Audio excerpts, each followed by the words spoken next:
The late afternoon sun was warm, but the bench was in the shade. That was good. It meant she could read her book without the glare on the pages. She had found the book, a worn copy of philosophy essays, in a little free library 2 weeks ago. It was her current treasure. Her world, for now, was this small park, her backpack holding everything she owned, and the quiet rhythm of days. She was careful, always aware, but here, for an hour, she could just be a person reading a book. He noticed her almost every day. Elias Thorne lived in the tall, glass-walled building that looked over the park. His life was a series of numbers on screens, important meetings in quiet rooms, and a silence in his expensive apartment that felt heavy. Lately, the silence had been louder. It was filled with the ghost of his ex-fiancée, Celeste, and the thick, cream-colored wedding invitation that sat on his kitchen counter like a taunt. She was marrying a man named Robert, a rival from the business world. The invitation wasn't kind. It was a checkmate. It said, "Look what I have now. Look what you lost." Elias needed a shield. He couldn't go alone. The pitying looks, the whispers, he couldn't stomach it. He didn't want a date from his usual world. That would just be more of the same game. His eyes, from his balcony, had often landed on the woman on the bench. She wasn't begging. She was just there. She had a stillness about her. One day, he saw a young couple drop a few dollars near her. She had gently called them back, handed the money back, and said, "I think you dropped this," giving them away to save face. She had pride. That stuck with him. So, on a Tuesday, he walked down. He was wearing casual clothes that still cost more than most people's rent. He felt awkward, out of place in his own neighborhood. He stood near her bench for a moment before speaking. "Excuse me?" She looked up from her book. Her eyes were cautious, but not scared. She took him in the clean shoes, the watch, the posture of someone who owned things. "Yes?" Her voice was clear. "I have a proposal," Elias said, realizing how strange this sounded. He decided on blunt honesty. It was the only currency that felt right. "My name is Elias. I live there." He gestured to the building. "My ex-fiancée is getting married this Saturday. It's a big, fancy wedding. I need to go, but I don't want to go alone. I am asking if you would come with me. As my guest." She stared at him, not saying anything. She closed her book slowly, keeping a finger in her page. He rushed on. "You wouldn't have to pretend to be anything. Be yourself. Wear whatever you want, or I can get you something, but only if you want. We would go, stay for the ceremony and the dinner, and leave. I would pay you for your time. $5,000. The number hung in the air. $5,000. It wasn't just money. It was a deposit on an apartment. It was 6 months in a clean, safe hostel. It was a breathing room she hadn't had in years. "Why me?" she finally asked. Her tone wasn't suspicious, just deeply curious. "Because you don't know any of those people," Elias said, shrugging. "You wouldn't care about their gossip. You seem unimpressed. And I think that's what I need right now. Someone who is unimpressed." A small, almost invisible smile touched her lips. She looked down at her book, then at her hands. "My name is Maya," she said. It felt important to give her name, to balance the power a little. "Maya," he repeated, nodding. "You're asking me to be your armor," she said, not as a question, but as a statement. "I suppose I am," he admitted. She was quiet again, thinking. She thought of the danger, the strangeness of it. But she also thought of this man. He looked tired, not predatory. He looked lonely in a way that had nothing to do with this park bench. And he was offering her a door, a very strange door, but a door nonetheless. "Okay," she said. "I have 2 conditions. Name them." First, the money is for my time and my discretion, not for anything else. We are clear on that. Absolutely, Elias said, a wave of relief washing over him. Second, Maya said, sitting up straighter, I am not a prop. I am not going to act shy or stupid or be your project to show off. I will be a polite, normal guest. But I will be myself. If someone talks to me, I will talk back. If that's a problem, then your $5,000 can stay in your bank account. Elias looked at her, really looked at her. He saw the intelligence in her eyes, the strength in her posture even sitting on a public bench. He had been right. She was perfect. That, he said, is exactly what I need. Deal. He offered his hand. After a brief pause, she shook it. Her grip was firm. They made a plan. He would meet her here on Saturday afternoon. She would find something appropriate to wear herself. She didn't want to be dressed by him.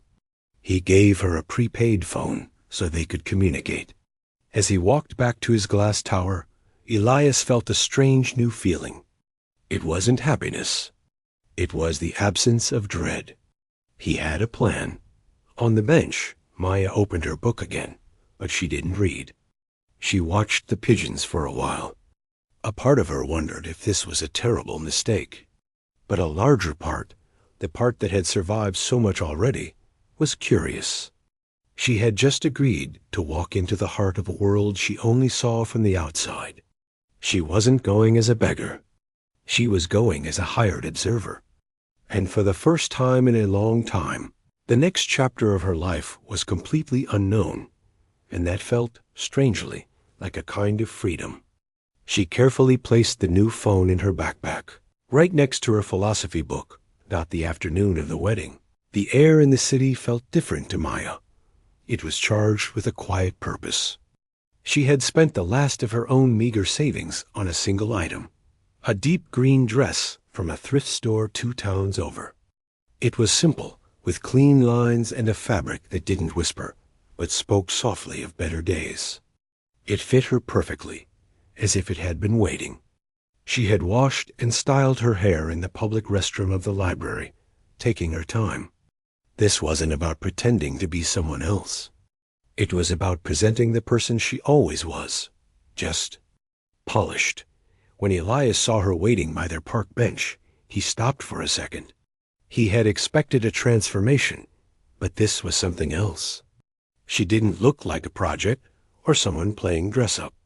She looked composed, grounded. The green of the dress made her skin seem to glow. She held a small, neat clutch she'd found for $1. In that moment, his cynical plan felt flimsy. He wasn't bringing a shield. He was introducing a mystery. Wow, he said, the word escaping before he could catch it. You look perfect. Thank you, she said, giving a small, practical smile. You clean up all right yourself. He was in a classic black tuxedo, but he looked less stiff than usual, almost anxious. The car ride was quiet, filled with the hum of the engine.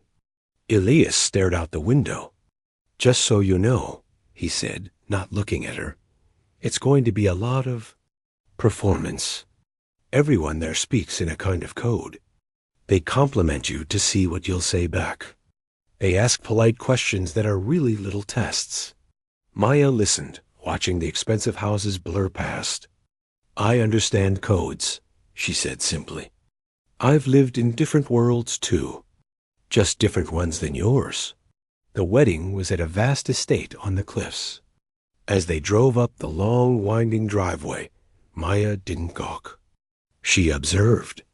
The overflowing flower arrangements, the hired staff in crisp uniforms, the soft string music drifting on the salt air. It was a machine of beauty, every part oiled and working. Elias's jaw was tight. He was steeling himself. They stepped out of the car, and the performance began. Eyes flicked to them, curious and assessing. Whispers rustled like dry leaves. Elias placed a light, careful hand on Maya's back, not to claim her, but to guide her. A silent signal of "we are together." She didn't flinch. The first test came almost immediately. A man with a loud laugh and a watch that probably cost more than a car swooped in. "Elias, heard you were bringing a secret weapon," he boomed, his eyes raking over Maya. "And who is this lovely surprise?" Elias started to give a vague answer, but Maya extended her hand. "I'm Maya," she said, her voice clear and calm. "A friend of Elias's. And you are?" The man, slightly taken aback by her directness, shook her hand. "Oh, a friend. Well, I'm an old friend too, from the business days. This must be quite a scene for you." "It's a beautiful setting," Maya said, looking past him at the ocean view. "The organizers have a great eye. It feels very intentional." Her words were pleasant, but her tone held a slight, thoughtful distance, as if she were a botanist studying a rare flower. It was neither rude nor impressed. The man chuckled, a little unsure, and drifted away. This pattern repeated.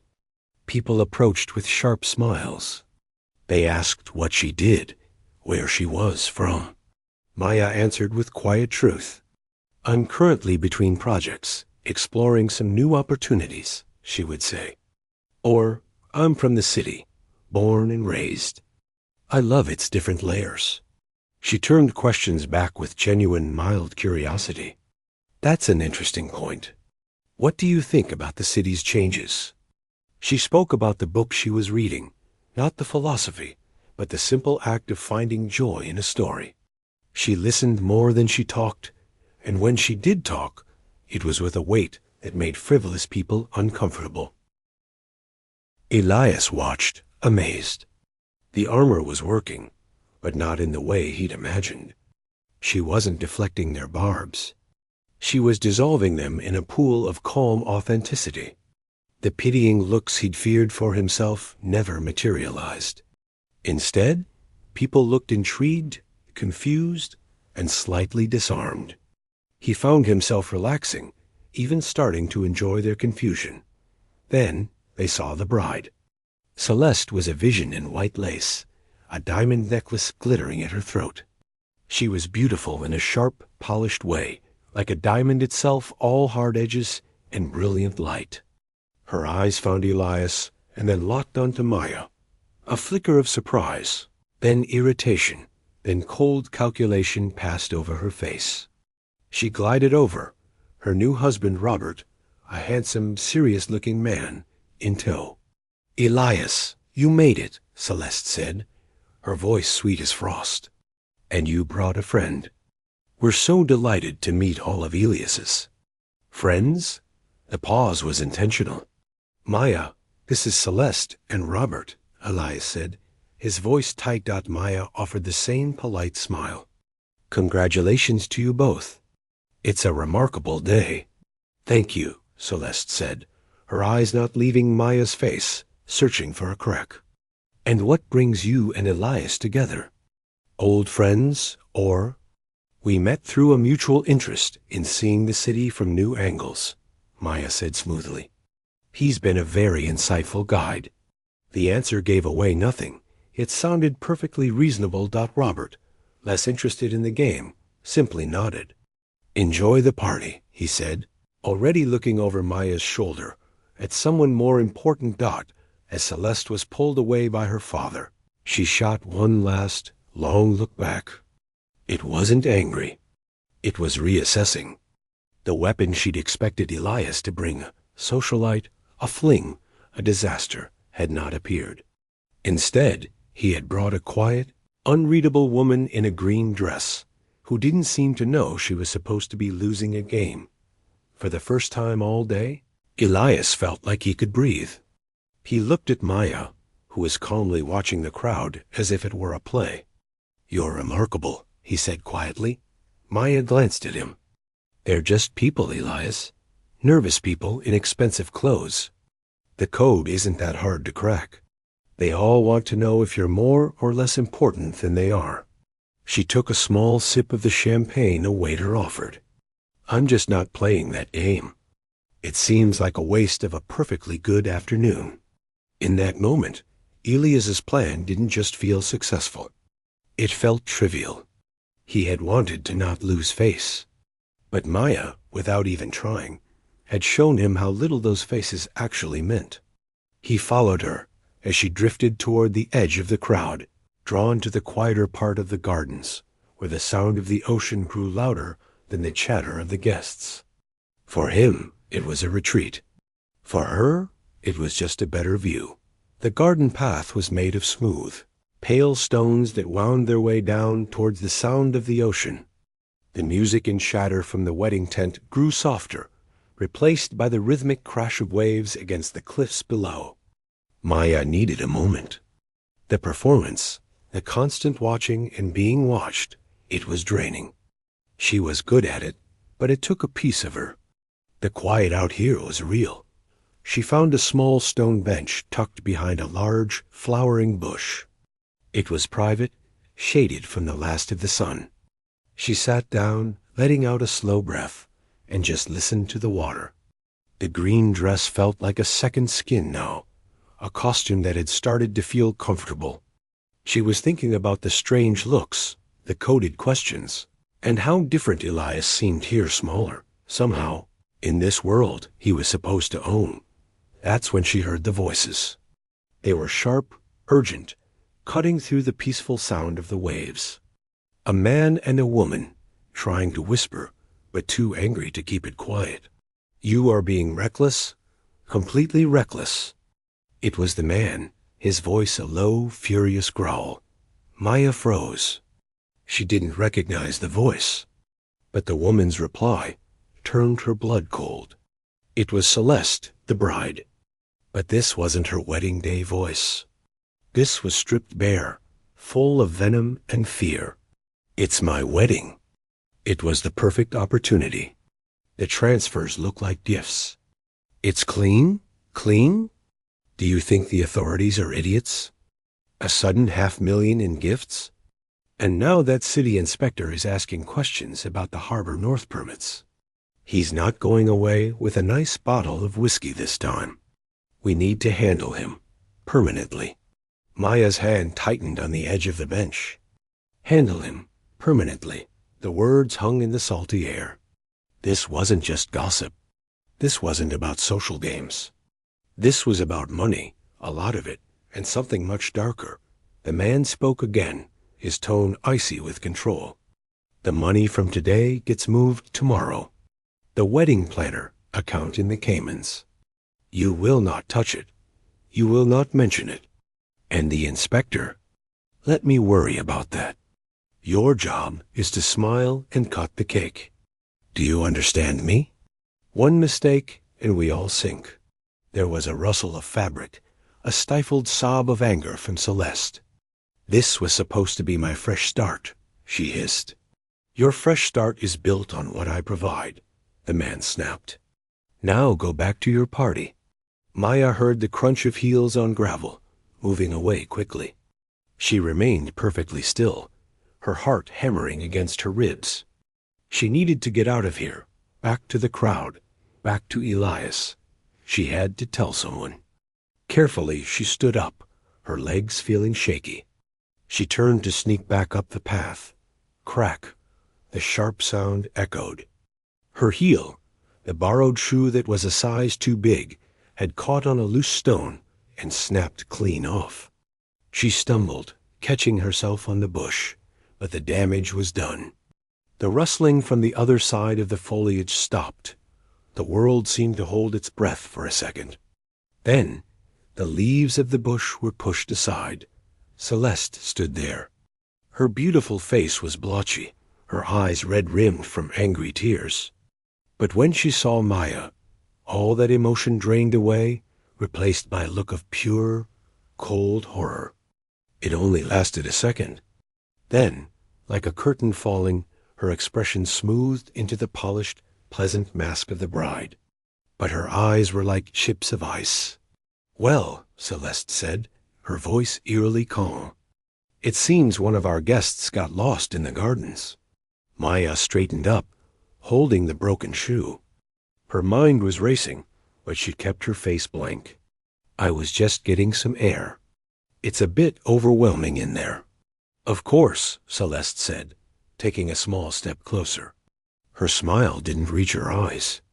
And did you find the air refreshing? Hear anything interesting? The unspoken threat was clear. Maya knew she had heard everything. There was no point in pretending otherwise. The ocean is very loud here, Maya said carefully, choosing her words like stepping stones. It's hard to hear anything else. Celeste's gaze flickered, calculating. She was deciding what Maya was, a problem or a disaster. She looked at the broken shoe, at Maya's simple dress, and a flicker of cruel understanding crossed her face. This wasn't a social equal. This was someone Elias had picked up. Someone vulnerable. I'm so sorry about your shoe, Celeste said, her voice sweet again, but dripping with false sympathy. You must be so embarrassed. Why don't you come with me to the main house? We have a whole closet of things. I'm sure we can find you something more suitable, and we can have a little chat. I'd love to get to know my dear Elias's new friend better. Every instinct in Maya's body screamed. The main house was away from the people, away from witnesses. A chat alone with Celeste, and possibly that furious man, who was likely Robert or his father, was not an option. This was an invitation to be disappeared, one way or another. That's very kind, Maya said, forcing her own polite smile. But I should probably find Elias. He'll be worried. She turned to limp away on the broken heel, her heart in her throat. Wait, Celeste's voice rang out, sharp as a knife. The pleasantness was gone. I insist. Maya didn't stop. She kept walking, each step awkward and slow, the rough path hurting her foot. She could feel Celeste's icy stare burning into her back all the way up the path until she rounded a corner and was out of sight. The moment she was back in view of the wedding tent, the noise and light felt like a sanctuary. She scanned the crowd desperately, her calm facade completely shattered. Where was he? Finally, she saw him, standing near the bar, looking at his phone. She hobbled over as fast as she could. Elias looked up, and his expression changed from boredom to immediate concern. What happened? Are you okay? We need to leave, Maya said, her voice low and urgent. Right now. What? Why? What's wrong? He reached out, but didn't touch her, seeing the real fear in her eyes. Not here, she whispered, glancing around. She saw a server in a white jacket heading towards them, a polite but firm look on his face. Please, Elias, trust me. We need to go. He stared at her for one more second. This wasn't part of their deal. This wasn't about being bored or uncomfortable. This was genuine terror. He nodded once, sharply. Okay, the car is this way. He took her arm, not for show this time, but to support her as she limped. They moved quickly, weaving through the tables, ignoring the few people who called out to them. They were almost to the driveway when the server caught up. Excuse me, sir, ma'am. The bride was hoping to have a word with the lady in the main house. She has a pair of shoes for her. Elias felt Maya's grip on his arm tighten. He looked at the server, then back at Maya's pale, determined face. He made a choice. Tell the bride thank you, Elias said, his voice firm and loud enough for others to hear. But my guest isn't feeling well. We're leaving. Give her our congratulations. And without waiting for a reply, he led Maya to the waiting car, helping her inside. As the driver pulled away, Maya finally looked back. Celeste was standing at the entrance to the grand house, her white dress glowing in the twilight, watching them go. She wasn't smiling. She was just watching, a still, white figure against the darkening sky. Inside the quiet car, Maya finally let herself shake. The adrenaline was fading, leaving cold dread. She turned to Elias, who was staring at her, confused and worried. "Now," he said softly, "tell me what happened." The inside of the car was a quiet, rolling box, moving them away from the cliffside estate. The soft leather seats and the gentle hum of the engine felt completely disconnected from the cold fear sitting between them. Maya was shaking. She wasn't crying. It was a full-body tremor, like she was very cold. She stared straight ahead, her knuckles white where she clutched her broken shoe. Elias didn't press her. He just waited, watching the city lights begin to sparkle in the distance. The performance of the evening was over. Something real and dangerous had taken its place. Finally, she spoke, her voice thin but clear. "I heard them talking." "In the garden? Who?" "Celeste. And a man. I think it was Robert, her new husband, or maybe his father. I didn't see his face. But his voice, it was angry, cold. She told him everything. The words spilled out in a careful, precise order. She told him about the money, the $500,000 being moved through the wedding like a dirty river finding a clean pipe. She told him about the wedding planner account in some far-off island bank. And then, her own voice dropping to a whisper, she told him about the city inspector, the one asking too many questions. The words the man had used, asterisk. He's not going away with a nice bottle of whiskey this time. We need to handle him, permanently. Asterisk, when she finished, the air in the car felt heavy. Elias was silent for a long time. He wasn't a naive man. In his world, he knew about sharp deals, about pushing legal boundaries. But this was different. This wasn't business. This was a threat, a real one, against a person's life. And Maya had heard it. "Are you sure?" he asked, not because he didn't believe her, but because he wanted it not to be true. "You're sure that's what he said? Permanently?" Maya turned to look at him. In the passing streetlights, her face was pale but fierce. "I know what I heard, Elias. That man wasn't talking about giving someone a promotion. He meant something bad. And then Celeste saw me. She knows I heard. That's why she wanted me to go to the main house. For shoes. It wasn't about shoes." The memory of the server's polite, insistent request sent a fresh chill through Elias. He had thought it was just Celeste being cruel, trying to embarrass Maya. Now he understood it was a threat, an invitation to a private place where problems could be managed. "What do we do?" Maya asked. The question was simple, but it held the weight of her situation. She was the one who had heard. She was the one they would look for. Elias's mind, usually so quick with financial strategies and deals, was blank for a moment. Then an old, stubborn feeling rose in him. It wasn't about the wedding anymore, or his pride. It was about responsibility. He had brought her there. He had pulled her into his nest. She was his guest. In his world, that meant something.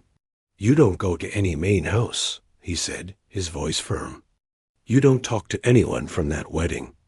You came as my guest. You leave as my guest. And you stay as my guest until we figure this out." Maya shook her head. The $5,000 was for a performance. "This is different. This is trouble. I can't bring this to your doorstep. You already have," he said, not unkindly. "And it's my doorstep that has a strong lock and a doorman. Your doorstep is a park bench. So for tonight, we're sticking to the original plan. You're my guest. That means you're under my protection." He directed the driver not to the city center, but to a quieter, tree-lined neighborhood. The car pulled up to a smaller, older building made of warm brick, not cold glass. "This is a place I own," he explained as they got out. "It's not my main apartment. Fewer people know about it. You'll be safe here." He led her to a ground-floor apartment at the back of the building. It was clean, simple, and felt lived in.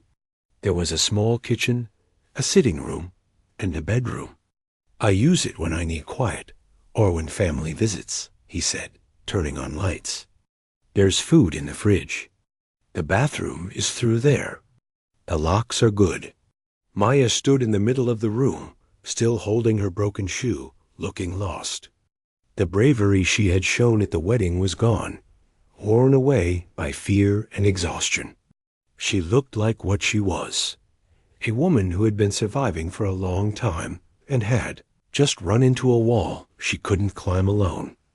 Elias felt a deep pang of guilt.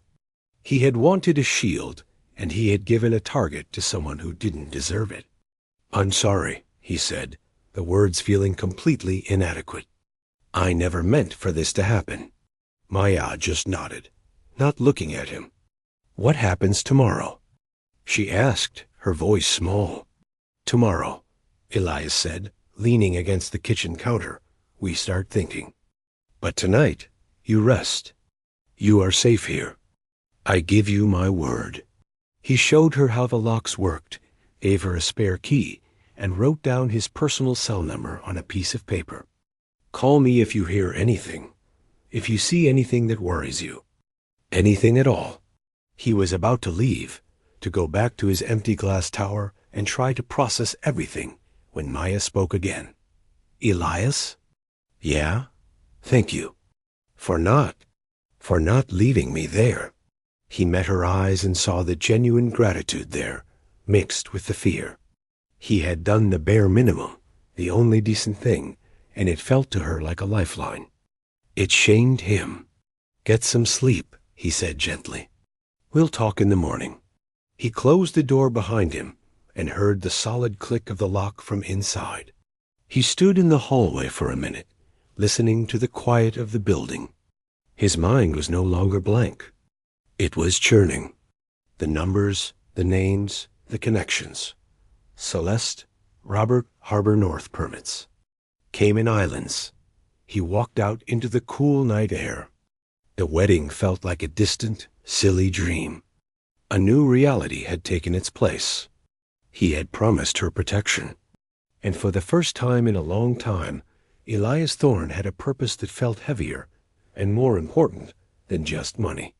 He had a problem to solve and a person to protect. And he had no idea how to do either. The morning light in the small apartment was kind. It warmed the wooden floor and made the room feel calm. Maya had slept, but it was a light sleep, full of echoes of angry whispers. She woke up with the same heavy fear in her stomach. But the locked door, the quiet street outside the window, they were real. She was safe for now. She made a simple breakfast with the eggs and bread she found, her movements automatic. Her mind was clear, sharper than it had been last night. Fear was a luxury she couldn't afford. She had information. That was a kind of power, but a dangerous one. She needed a plan. When Elias arrived, he looked different. The polished man from the wedding was gone. He was in simple clothes, and he carried a worn leather notebook, not a sleep tablet. He also carried 2 paper cups of good coffee. It was a small gesture, but it felt human. "We need to be careful," he said, sitting at the small table. "And we need to be smart. If we go to the police with just a story you heard in a garden, they might not listen. Or worse, they might start asking questions that lead right back to you before they have enough to protect you." Maya nodded. She knew how easy it was for people like her to be ignored or to become a pawn. "We need proof," she said. "Something they can't ignore." "Exactly," Elias said, opening his notebook. He had spent the night thinking. "You have the pieces. The Harbor North development. The city inspector. The money moving through the wedding. I know the business world they live in. I can follow the money trails, the shell companies, the patterns. But I can't walk the streets and ask the questions that won't be noti." "CED," he looked at her, his expression serious. You can. You're invisible to them. A woman asking questions in a neighborhood is just a woman asking questions. Not a rival, not a threat. Maya understood. He was offering a partnership. He would work from the top, from the world of numbers and names he knew. She would work from the ground, from the city she knew better than anyone. It's dangerous, she said. Staying silent is more dangerous, he replied. For you, and for that inspector whose name we don't even know. So they began. It wasn't dramatic. It was slow, careful work. Elias turned the small apartment into a kind of office. He used his knowledge and his expensive computer programs to dig into Robert's business, into the Harbor North project. He looked for permits, for inspection records, for financial filings that didn't add up. Maya, with some cash Elias gave her for expenses, went walking. She went to the neighborhood near the Harbor North site. She dressed like anyone else, and she talked to people. She sat on benches near construction trailers and listened to workers on their lunch break, complaining about bosses who rushed things, about strange men in suits who showed up at night. She bought a coffee from a cart vendor who'd been on that corner for 20 years and asked, casually, if the new building was going to be safe. The vendor rolled his eyes. The inspector was out here last week, looking real serious. Then some fancy car came and picked him up. Haven't seen him since. That sent a chill down her spine. She noted the date. Back at the apartment, they compared notes. Elias had found a series of rapid, large money transfers tagged as event planning fees from an account linked to Robert's father to a shell company overseas.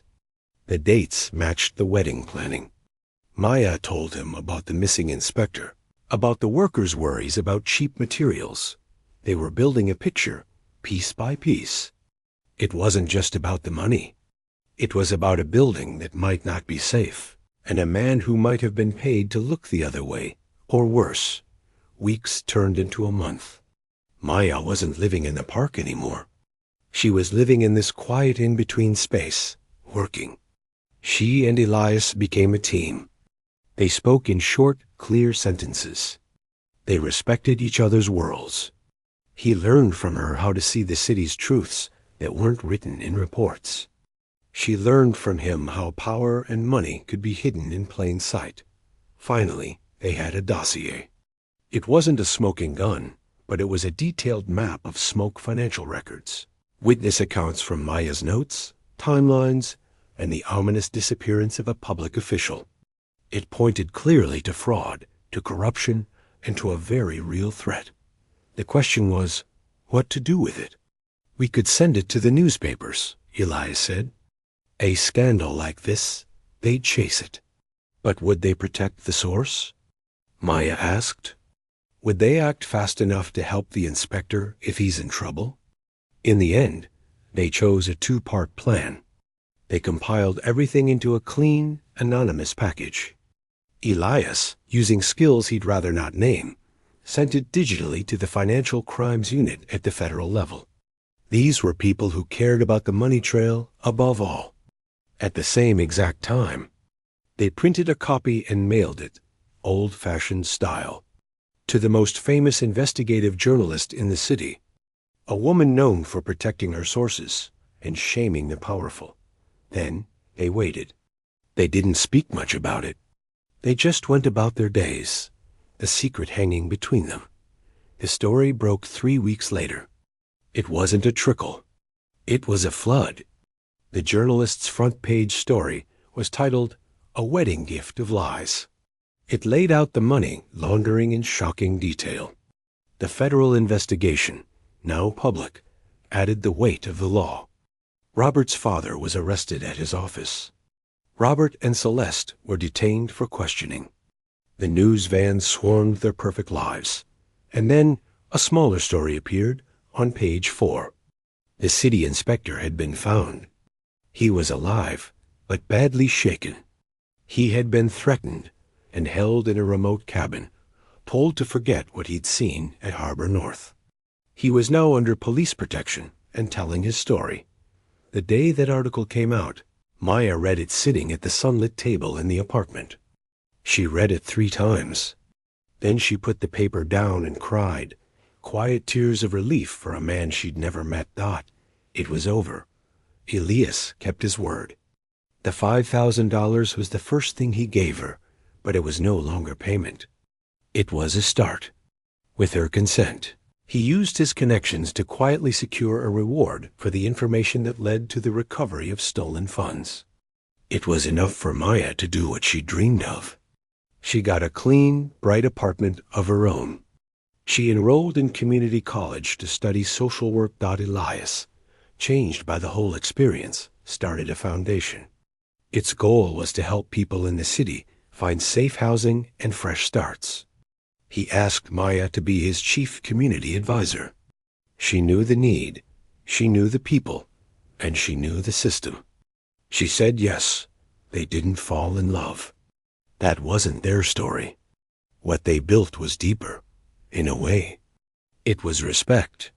It was the knowledge that they had seen each other at their most real, him in his emptiness, her in her struggle, and had chosen to do one hard, right thing together. Sometimes, on a quiet afternoon, Maya will walk through the park where they met. She see her old bench. She doesn't sit there anymore. She just looks at it, a small smile on her face, and keeps walking. She has a home to go to now, and work that matters. And sometimes Elias will meet her for coffee, and they'll talk about the foundation, about the city, about simple things. 2 people from different worlds, forever linked by a wedding they walked into, and the better lives they walked out to build.